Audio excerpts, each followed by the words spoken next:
In this video, I'm going to show you how you can get an image to move inside of CapCut PC. This is fairly simple, but it involves keyframing. I'm going to explain it all in this quick video, so hopefully at the end of it, you know exactly what to do. So first, let's get the image into CapCut. So I'm going to do that personally by just dragging the image on, but you can import it, right? Now I'm going to drag this image onto the timeline, and this is what we are going to move. Now I'm going to change the ratio to 16:9, and we'll just bring the image size down.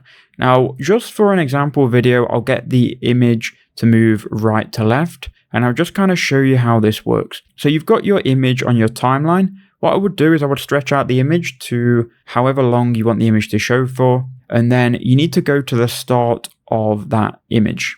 Now, once you're on the start, this is going to be the starting point for your image. So move your image to a starting point. My starting point is going to be the left here. Now, what you need to do is you need to move the image with keyframes.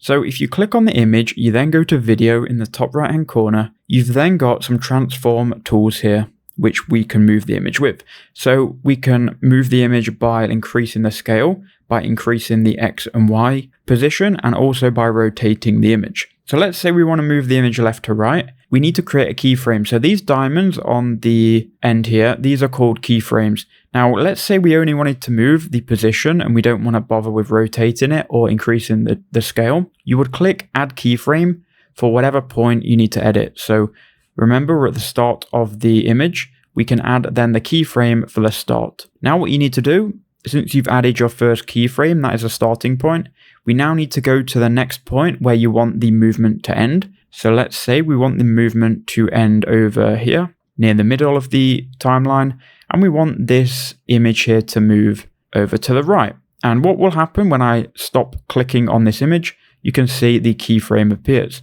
So now, as you can see, the image moves between these two keyframes, and it's going to stay in this position from this keyframe here until we tell it to do something else, really. So if we want it to stay here for another second or so, we can go and make another keyframe, and then we can tell it to move back to the left-hand side of the screen. And you can see we've got the image moving from the starting point to the first keyframe.